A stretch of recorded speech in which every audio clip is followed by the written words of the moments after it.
let's talk about learning. Where do you stand in learning? And sometimes you don't really know. And then you ask yourself, I'm not learning. I'm listening, but I'm not learning.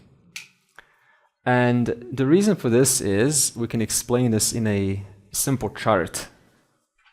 And we call this chart a training balance scale. Training balance scale. So if we imagine two sides, and they're balanced, and on one side we have willingness to learn, and on the other side we have willingness to accept change. In other words, willingness to learn and willingness for transformation to occur. Now look at this.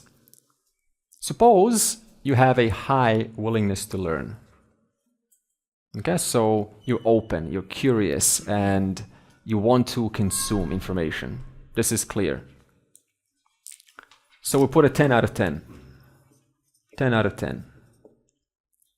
But then you ask yourself, how much am I willing to change? How much am I willing to accept what's being taught to me and make a difference in my life? 1 out of 10. Now, the reason for this low number, especially as adults, this is very high in youngsters, but this in adulthood falls down. So we have to look at this.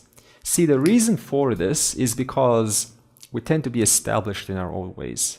Yeah, we've done things, we're comfortable, it works, and now you're sort of told this new vision, new change, new way of life, and you're thinking, my goodness, this is too far of a stretch. I've spent 10 years developing comfort zones in my life, and now I'm expected to kind of shift out of that, and it's not pleasant. So now if you times 10 by 1, what's that? 10 out of 100. That's your capacity of how much you will take from this course. If you have a lot of learning, like you want to learn, like what is this Vedanta, what is this vision? But secretly inside you're resisting change. Maybe it's childhood, maybe it's conditioning, maybe it's just the weather and the place and the people and whatever it is for you. Look at that.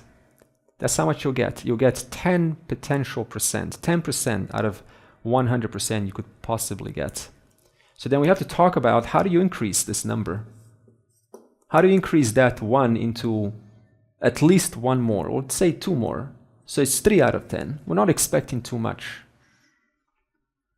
How would you increase this? Give me some ideas.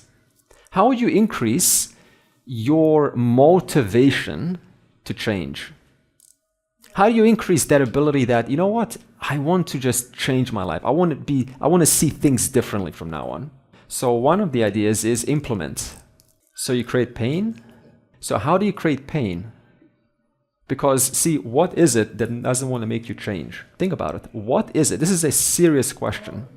What is it that doesn't want to make you change? What is it that's suppressing your ability from speedy change, from a fast transformation? Attachments for different things. Attachments to the past, yeah?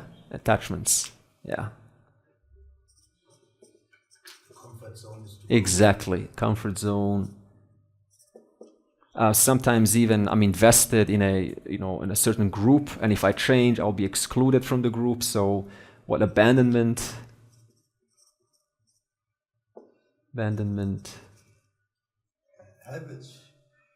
Habits also stop us from increasing this.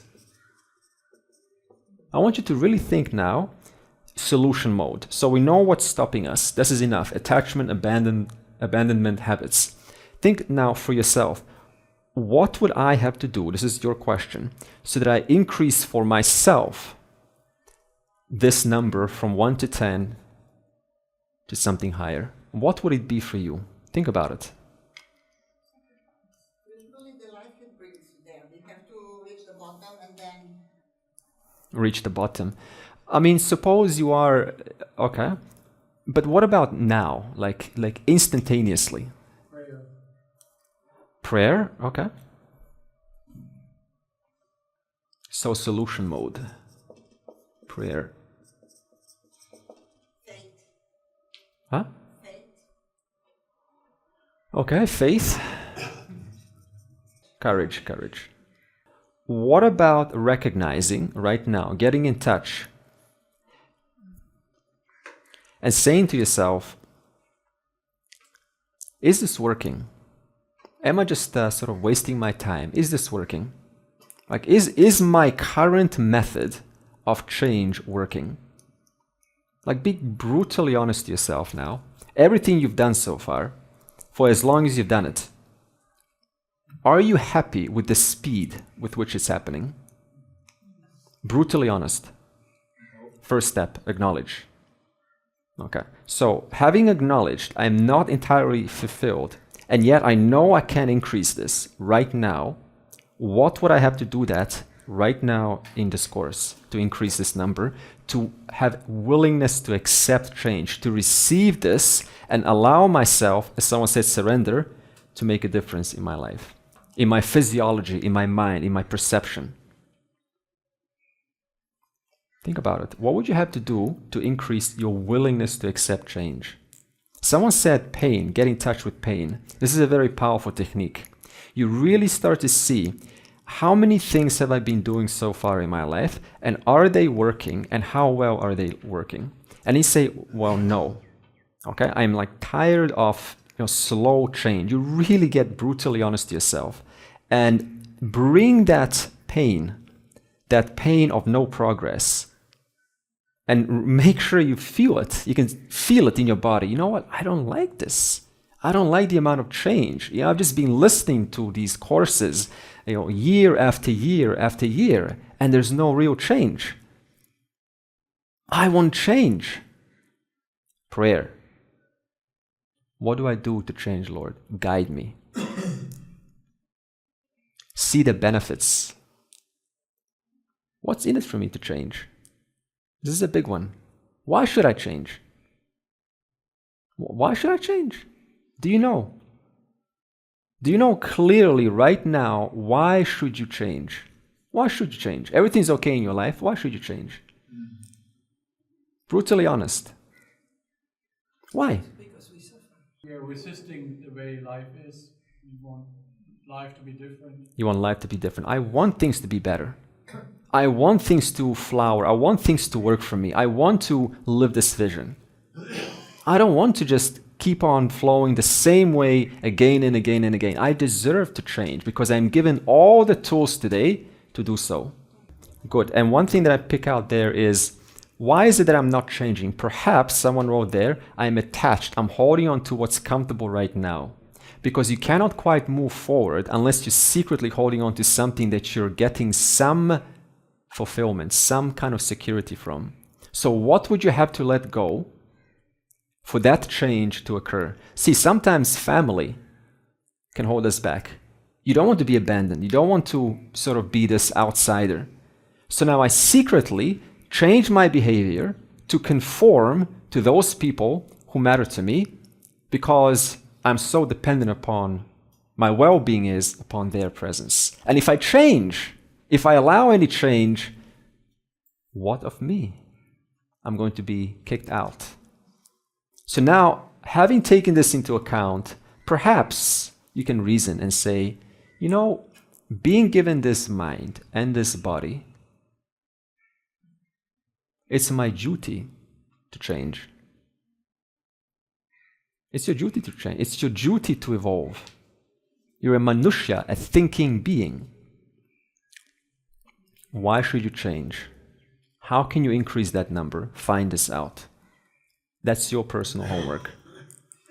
And willingness to learn. Sometimes you want to change. Oh, I'm so excited. Let's go. Let's change. But then what's your willingness to learn? Now we do the opposite, huh? Say 1 out of 10. Now, what is someone who's very enthusiastic about transformation, but they're not willing to learn? what do you call that? An excited idiot. Let's go.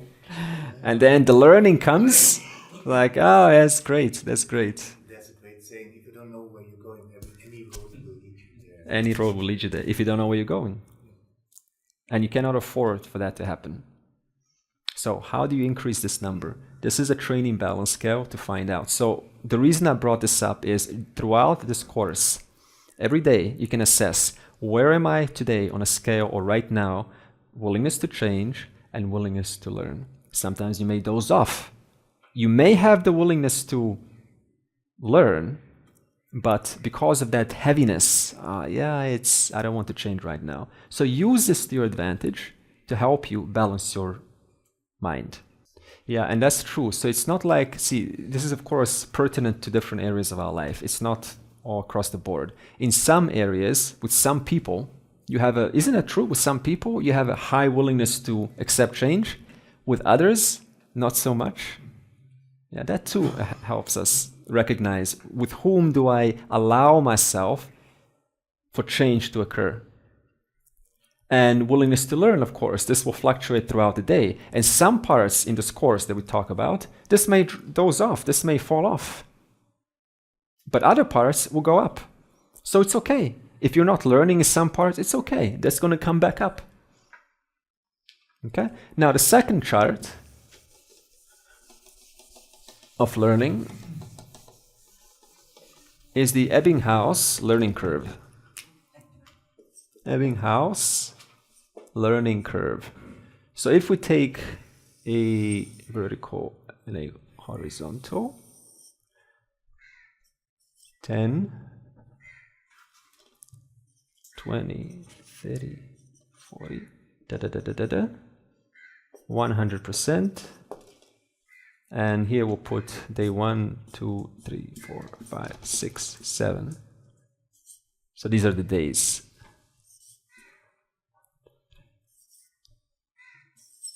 Okay. Now what happens, the way that our brains work is, see, they have to discard information. That's how it is. They have to kind of just look at the most essentials and keep that. And because of this system, it tends to discard a lot of information. So a lot of information that you learn or will learn in your life, what's going to happen is within 24 hours, within day 1, the moment you hear something, it's going to start at 100%. The moment you get a day 1,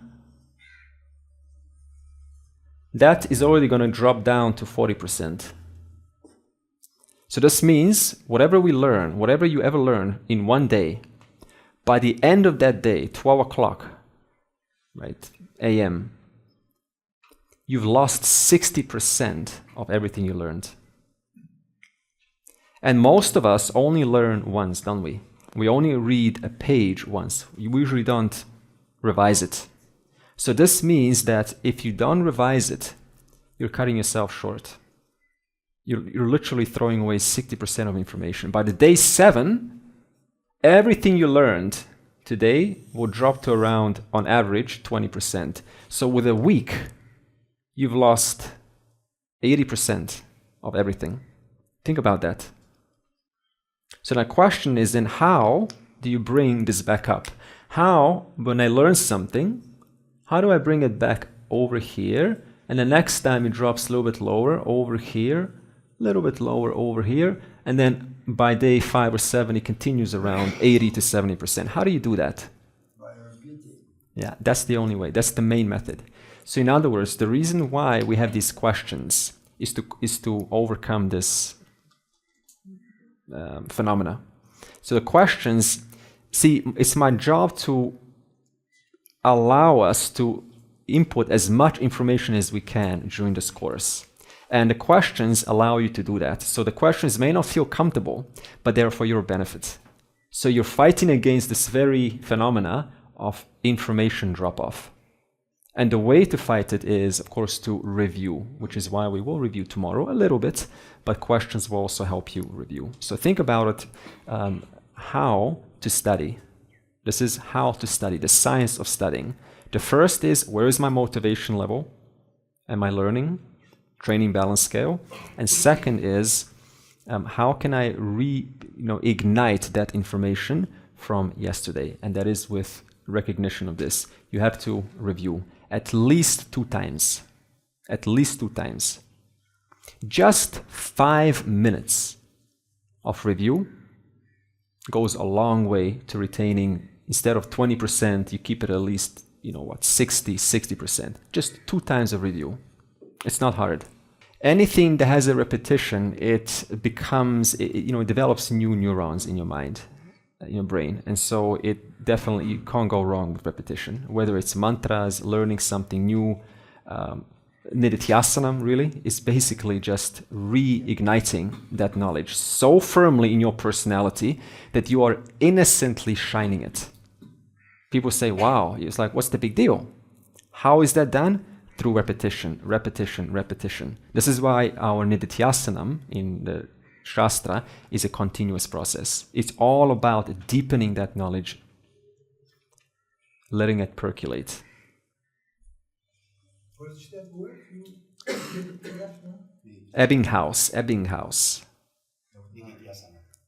Nididhyasanam is a continuous revisiting of prior information.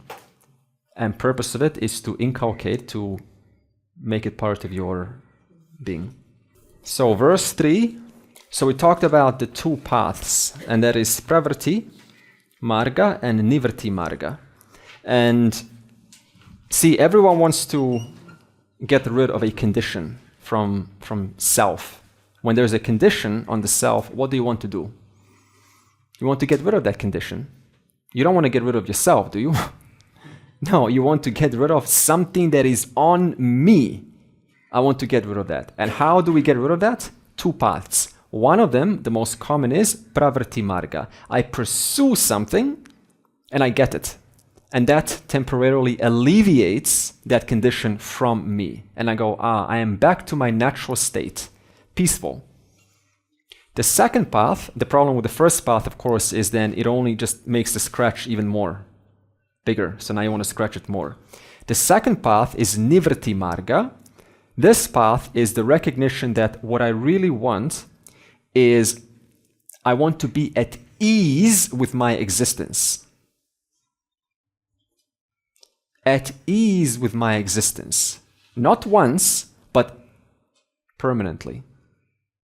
And how do you become at ease with your existence? Because most are not at ease with their existence. They say, I exist. And I say, how do you exist? Oh, I exist with this and this and this. I exist with 10 conditions. But what I really want is I want to exist without these 10 conditions. So now what the Veda says is, what you really want is freedom from the need to constantly be at ease with your existence. That means the seeker is still there. So now we have to discover the truth of that seeker so that you recognize you have no connection to the seeker in the first place. And that is what verse 4 follows into. Vadantu shastrani yajantu devan, kurvantu karmani bhajantu devataha, atma aikya bodhena vina vimuktihi, nasidhyati brahma shatta antareyapi. We now speak of what will give me this freedom, this permanent freedom. What will give me moksha and what will not give me moksha. So now the word moksha comes from much, M-U-C. Much means to let go or to be free or to say freedom. Because when you let go, as I said, the condition, you let go of a condition, I enjoy my freedom. So what are you letting go of? That's what moksha means, letting go. Letting go of what? False identification. False identification. False identification. What else are you letting go of? Speak freely. Fake security. Need for security. Need for security, need for more, need for acknowledgement, love, validation, attention, need for the need to be free, letting go of that, letting go the feeling of incompleteness, letting go of that idea that I have to be someone more in order to be worthy in this vast universe, letting go of the fear of death, letting go of the need to pursue moksha, letting go of even wanting to be, this being who is everything and nothing at the same time. Even letting go of that, letting go of having to believe your own story, letting go of stories. Letting go. What is it for you? What else do you want to let go of? Letting go of having to be someone in this, big society. Letting go of confusion. Letting go of that. Letting go of smoking habits. Letting go of doubt.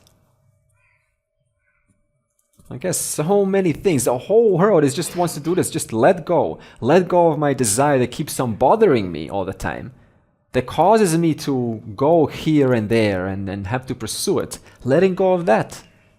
Letting go of suffering. Letting go of smallness, intolerance, impatience. Letting go of being a son, being a daughter, being a parent, or having parents, or having a father or a mother. Even that becomes another burden. Oh, I have parents and they're going to die and I'm worried. Letting go of the worry that something's going to happen to them, to me. Letting go of the worry that I will go out of existence. Letting go of, you see this? This is moksha. So this means there's something in us that recognizes this. Otherwise, it wouldn't be relating to this conversation. That means there's something about you that recognizes itself as the one onto whom there is nothing attached. Otherwise, you wouldn't be relating to this. Because whatever is attached becomes another burden. And you recognize it. Everyone does. Letting go of even having to be the ruler of the universe. Brahma. I'm Brahma. I want to be Brahma.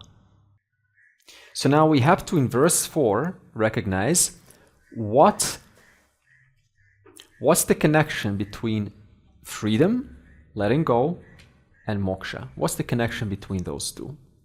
And then it says the verse, Pattantu shastrani, let people study various disciplines of knowledge. Let them study various disciplines of knowledge. Let them study things like science, cosmology, rituals. Let them study degree and law. Let them study, and engineering and programming. Let them study that. This is what the person wants to study. And yet, none of those things are going to cause you to let go, because you're not letting go. That's opposite of letting go, isn't it?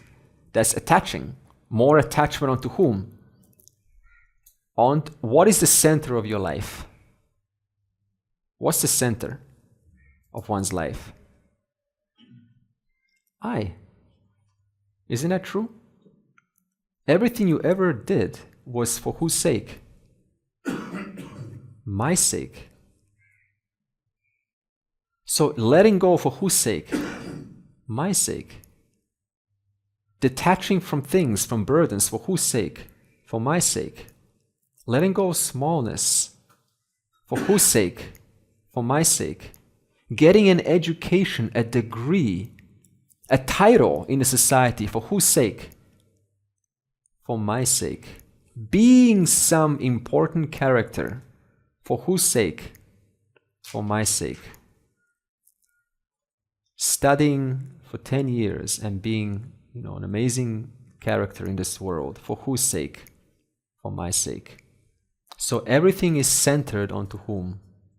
I. The center of one's universe, I. And by attaching different knowledges, are you curing? Are you removing the smallness from that I? Or are you just adding things onto that small I? Just the fact that I want to add, just the fact that I want to pursue implies what? The I is incomplete. If it was complete, would you have a need to attach things onto the I? No. So let them study these things, says the verse, because this is what a person is still looking for. But they all fail to address the small, limited I, the center of the universe, for whom everything is ever done for. I want to have kids, for whose sake? My sake. I want to be married, for whose sake? For my sake. I want my kids to be successful, for whose sake? For my sake. I want to make love, for whose sake? For my sake.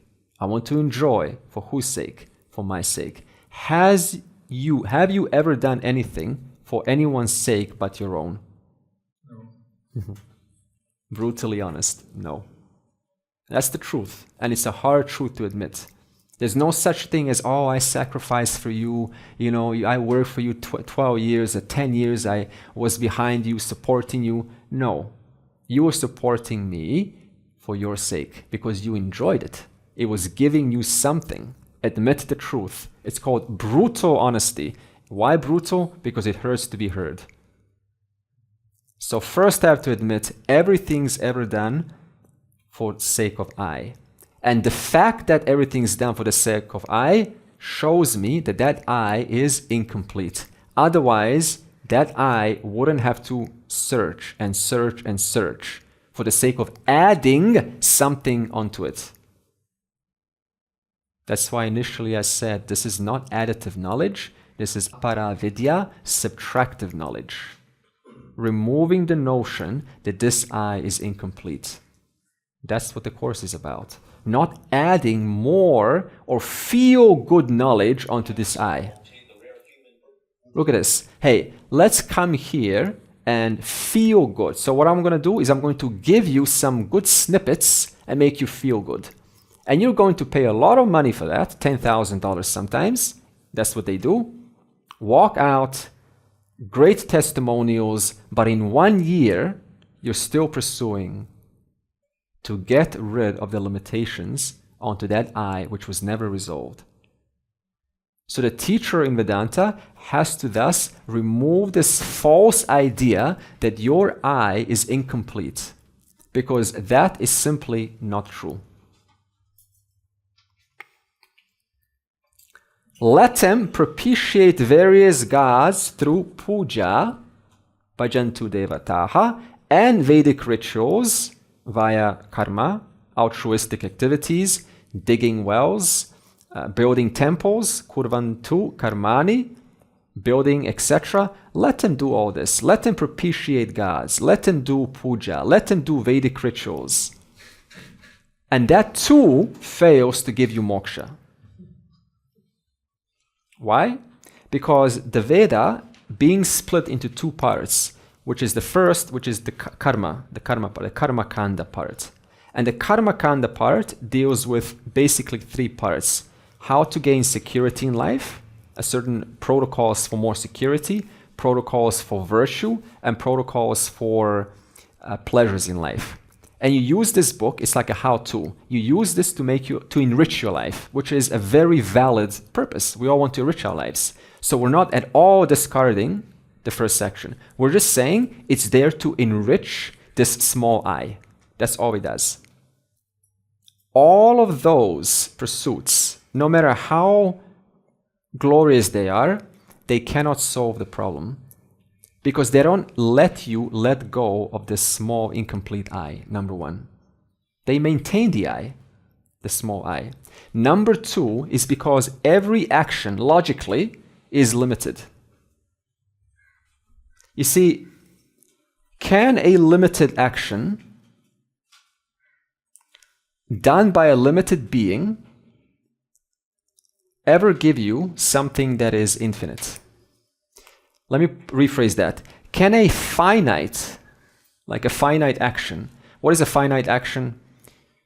If it's action 1, it's not action 2. Yeah? It's a finite action. If it's A, it's not B. That's a finite action. If I do meditation in my left nostril, or I do my left nostril, I'm not doing the right nostril. If I do the right nostril, I'm not doing the left nostril. So every action is going to cancel out every other potential. And how long is A going to last? 5 minutes. And what will a 5-minute action give you? A 5-minute result. That's the whole point of meditation. Meditate for 1 hour because you're going to feel the strength of that meditation. But if you meditate for 1 hour, what about 2 hours? So if you meditate for 1 hour, you only got 1 hour worth of benefits. So not only is the time of the action limited, but the action itself is limited. And who's performing the action we just spoke of? What's everything centered onto? I. So I is limited. That's why the I wants to do an action. Otherwise, I wouldn't have to do an action if it felt okay with itself.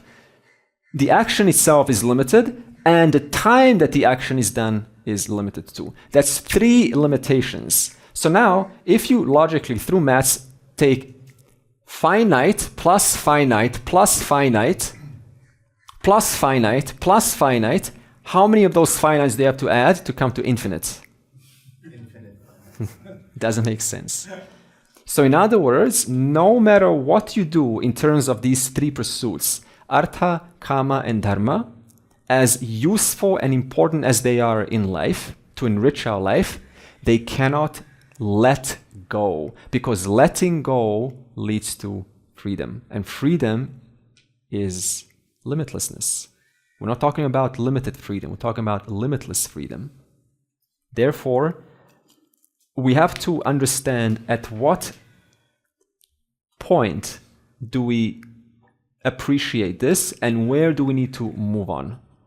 We're not saying discard it, we're just saying recognize the limitations of an action. Yoga action, Kriya Yoga action, chakra healing, aura cleansing, sound healing, all of these things are wonderful and they help people. Homeopathy, all of this, Ayurveda. But at some point, you cannot mistake that as it's going to give me an infinite result. That's when it becomes a mistake. And all these 3, who do they speak to? To whom do these actions speak to? Security, pleasures, and virtue. They speak to the person who is limited. And when you see yourself as a limited person, what do you need to do? You need to act in order to gain and remove that sense of smallness. Therefore, the actions are for the one who believes genuinely, I am a limited being and I am here to gain for myself. One being, I'm here to gain for myself. So, this has a purpose, but it falls short for moksha. Are you pursuing security or freedom from insecurity? Freedom from insecurity. Because how much security do you have to get to be finally okay? It's never going to happen. So you want actually freedom from insecurity. Are you looking for pleasures or the freedom from having to seek more pleasures to be at ease with your existence? Okay? Now the third one is dharma. Now dharma is ethics or virtues. And there are 2 ways to relate to this word dharma. The first is what we call samanya dharma. Samanya dharma is when you and I depend on a certain order to work things out. You and I depend every single day on a certain order. And what order is that? Harmony. If there was no harmony in this world, could you progress? Could you evolve? No. So you and I, even though we don't say it, we secretly depend on us respecting each other, don't we? We all depend on us doing the right thing for each other, don't we? So I depend upon that and you depend upon that equally. If you took that out, could you evolve in this world? You couldn't. You'll be afraid of someone, right, cutting you short any moment. But you don't. You're not afraid. So this order, which we call samanya dharma, though it is given to all beings, the question is, why do we violate it? If it's inbred in all human beings, that I don't want to hurt you and you don't want to hurt me, that I trust you and you trust me, why do we then, knowing about ethics, what is the right thing to do, what is the wrong thing to do, knowing that all the time, concretely, why do we still violate and do the opposite and go the other way? Why do we do that? It is ego. Okay, what does egocentric mean? That's That you don't care, you don't even notice, okay. What would make you good? What would make you not notice the hurt and thus cause me to be insensitive towards the environment? What would make me do that? The pressure of my own desires. The pressure of your own desires. Yeah, you're afraid to lose. That means so invested. The hurt of feeling my own incompleteness is stronger than the hurt I inflict on others. Yeah, so the feeling of incompleteness is so vast that it's painful. It's like oxygen, right? I have such a need to satisfy this emotional oxygen that I'm going to violate all boundaries. Because to that person, I tell you, though you may call them irrational, and you see that the behavior is irrational, to them, pursuing something that you know is wrong, it's like emotional oxygen. And they can't go without it. Because in that moment, they need it. Desperately. And it's so painful, like closing your nostrils right now. Hey, all knowledge you're going to forget about. Just let me breathe. And I try to block you. You would take an axe and cut the arm off just to breathe. So the pain becomes so hard, so inside, that I just have to fulfill myself because my existence is in pain. Why? Because I've associated my I with the pain of the inadequacy, with the pain of the deficiency of purpose and meaning, and I just have to exercise it now. And to exercise it now, what you and I see is irrationality. But what they see is survival. To them is survival. Anyone who's had kids, you know what a kid will do. They will just cross all boundaries because they're in pain. They I want. Yeah. So it's being or feeling incomplete, and to complete yourself, you just naturally want to reach out and get something for yourself. It's innocent, but to us, it looks irrational. So again, why am I saying this? Because it's very easy to write people off when they do something that's irrational. Remember how I told you willingness to accept change? What is one of those big parts where the person refuses to change? I keep on seeing the world in the same way that I saw it yesterday. Where does change, or where is change required? To start to perceive things differently. And where does that start? It starts in your own house and the environment and the society in which you're in.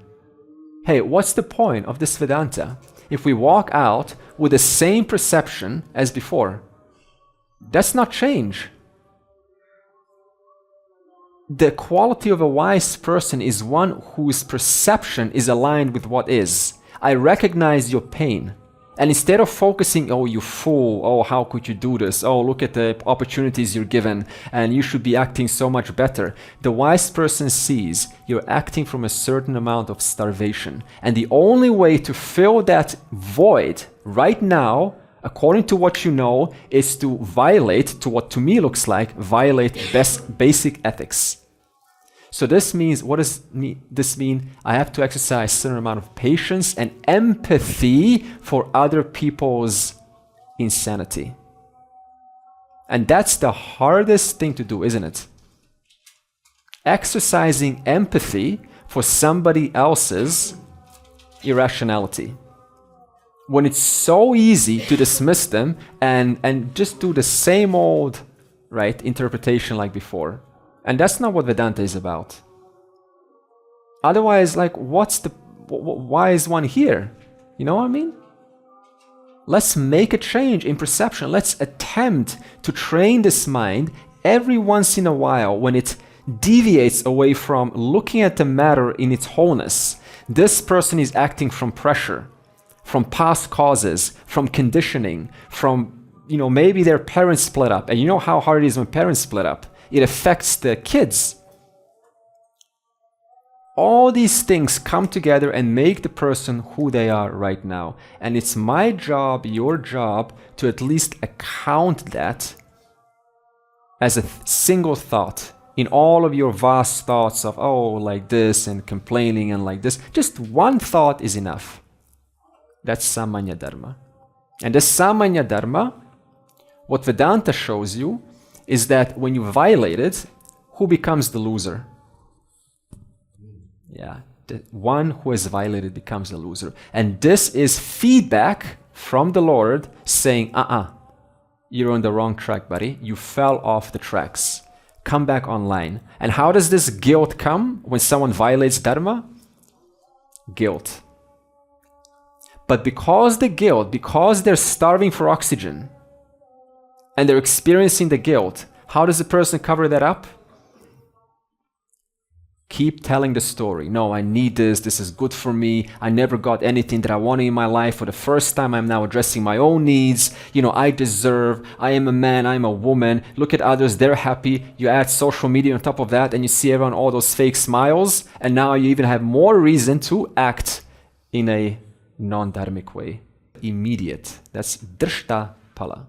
And the second is adrishta pala. This is delayed.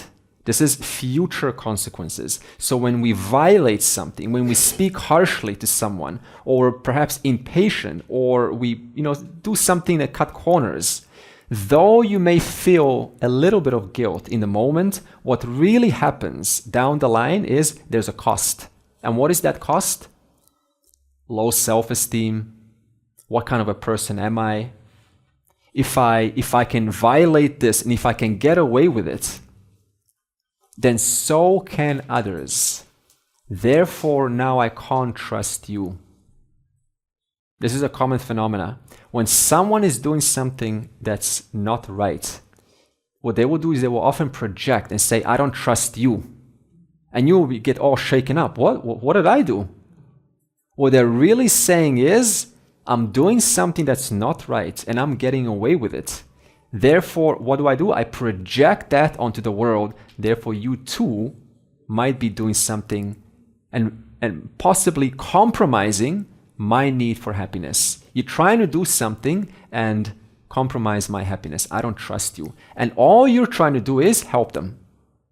It's a very tough situation. Because they see you as how they are. That's what we do. What's here is what I project outwards. Only value in Samanya Dharma that you really have to address is what's called ahimsa. Ahimsa is when you minimize hurt onto yourself and you also minimize the hurt that you're doing onto others. Because as I said, the laws do not spare anyone. When one engages in some kind of mischievous behavior or violations of Dharma, it always comes to bite you back. No exceptions. Now, when it comes to ahimsa, ahimsa means non-injury, minimizing injury onto yourself. How do we often injure ourselves? Criticism. I'm not good enough. Why did I do that? I'll never get it. I'm never going to get this. This is injury onto oneself. Minimizing that. It's okay. Just see, sometimes, suppose your friend came up to you and they needed help. How would you treat them? Would you call them, you idiot, what's wrong with you? Would you do that? No. You would have a certain amount of kindness, a certain amount of patience for them. Could you do that for yourself? I think so. Sometimes we forget ourselves. You too are a dear person who is moving through this world. So exercising that non-injury, setting boundaries for oneself. The moment you sort of just say, it's okay, I'll do it for you, but inside, do you really want to do it? No. What do? Look, I can do it for you, but I only do this much. The moment you kind of cross that line, recognize that. Because the moment you cross that line when it's over your limits, I remember Swami Dayananda saying this, where are your limits? The moment you cross your limits and you keep on doing it, that's when resentment starts. So at what point and for how long would you have to keep giving and recognize, okay, enough. I need a break. Follow that. The moment you cross that, now it's resentment towards it, and you're not really giving of yourself. You're not really giving authentically. You're giving as an angry person. And that's not healthy for you. So minimizing and setting those boundaries and being brutally honest. Look, enough. This is enough. I just have to take a break. And minimizing hurt onto others. My teacher told me the story. It's called the false coupon. And it wants to show how every person in the line has some cause, throws some cause into the world. And how every person's adharma, or a lack of consideration, contributes to the total damage of the society. Look at this. So there was a little boy, and he used to get 2 rubles, this is Russian currency, 2 rubles from his father every single month. So one month he borrowed, he borrowed 8 rubles from another friend to go to a cinema. So he used 2 rubles from his dad plus 8 from his friend to go to the cinema. And he had a wonderful time. So he goes to his father next month and he says, "Hey Dad, can you give me 10 rubles? And Dad is like, "Why? I only give you 2 every month. Why do you want 10? And then the son explained, "Well, because 2 for me and 8 I want to pay my friend back. I saw the movie." And the father got so angry. "Oh, you stupid little boy. Why did you do that? I didn't tell you that. How dare you do that without my permission?" And the boy was just thrown back. It's like, why are you so rude? It was just a movie. I didn't spend on anything illegal. So the boy was very disappointed. And the father said, "I'll just give you 2 rubles. Here, take 2 rubles away." And so the boy now took 2 rubles, but feeling very, small and hurt. So he goes to the friend and says, "Look, I really need the extra 8 to pay back the money." And the friend initially suggests, "Well, why don't you just write 1 in front of that 2 and make it into 12 rubles." Now, initially, the little boy, because he's in touch with Dharma, what is the right thing to do, instantly says, "No, that's not a good idea. This is not right. Let's not do that."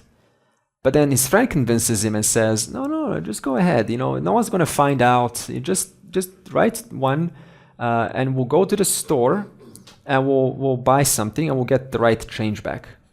And then the boy gave in, the pressure. So now the 2 friends go to the store and they buy 2 ruble sweets. So they get 10 back. They get 10 rubles back. So this means now the boy has 2 for himself and can pay 8 back. Yeah? So now, right, they gave 12 to this woman in the shop. They're happy. But now that evening, the husband is counting the money. And he notices this fake 12 ruble note. And he's like, "Wife, come over here. What's this?" "Oh, I'm so sorry, I didn't see." And then he scolds his wife. "Oh, you stupid old hag, I should have not married you, you don't do the right counting. How could you do this? This is our business. Like very rude words. And she gets really hurt and angry. And she's thinking, "I want a divorce. I don't like this man. I should have never married him." So now it almost breaks up their entire relationship. And now the man is like the husband, bitter, going, "How do I get my money back? I want my money back." So he goes to a village and buys 12 rubles worth of wood from a peasant. Peasant's not really, busy, And he gets this pile of wood and he goes home happy. But now the peasant is so happy because he doesn't often get 12 rubles worth of wood. He only gets like 1. And he's like, "Oh, I'm going to celebrate." So now the peasant goes to the bar with this 12 ruble fake note and buys beer. And the bartender sees this fake note and then calls the cops. The cops come and they arrest the peasant. The peasant's like, oh, I'm so sorry, I didn't see. No, no, no, no, no, you're lying. You're going to jail. Look at that. Now, who do you blame? This story could have extended into so many more characters. Who do you blame? Everyone. No one. No one and everyone at the same time, almost. You see, everyone made a mistake. No one really stopped and said, this is not the right thing to do, because everyone was under pressure. They just wanted to survive. They wanted to get their thing. But in so doing, they avoided what is the right thing to do. So now think of yourself as that little boy sometimes. You did all the right, or that peasant. You did all the right thing. You didn't know, and you end up on the other side. And that is what we call your karma. Can you help it? No. Why? Because it is all in this grand order of Ishvara, a whole network of causes. So like a web, like it zzz, and you have no idea why you are that peasant right now. Because all the things that have taken place before. So now what do you do with this? You accept it. This is what's happening in my life. How do I make the best out of it that I've got? What's the point of complaining? What do I do with what I've got right now? So I said 2 ways to relate to Dharma. Samanya Dharma. And the second is we need to understand this Dharma. It's an active process. What does this mean? It just means constant realignment to doing the right thing. Just like in the story. So this means though I am part of the story, I am in this grand story, what do I have to do? What's my duty? Whenever I feel something's going off, what do? Deliberately bring myself back onto what is the right thing to do. Because the consequences don't spare anyone. They always come back. Thus, Dharma is an active process of self-growth, correcting one's perception, coming back to what is the right thing to do, and that makes you slowly this strong-minded, independent thinker that's able to ascertain and hold this knowledge. And so this is the purpose of these 3 pursuits. Not that they're there to be discarded, they're absolutely crucial for one's comfort to learn the final knowledge. If you're worried about money, how can you be concerned of moksha? You're not going to be concerned of moksha if you're concerned of money. If there's no pleasures in one's life, then by the time we speak of moksha, what is the person going to do then? Turn moksha into a feel-good experience because they're missing pleasures in life. If one doesn't have virtues in life, what is moksha going to become? An escape from, freedom from that little mischievous character, an excuse. Oh, I'm going to be saved. I can do whatever I want. You see? So we have to bring these 3 into our life.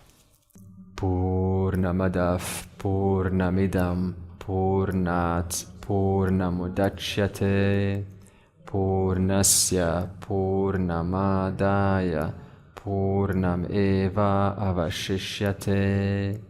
Om Shanti Shanti Shanti.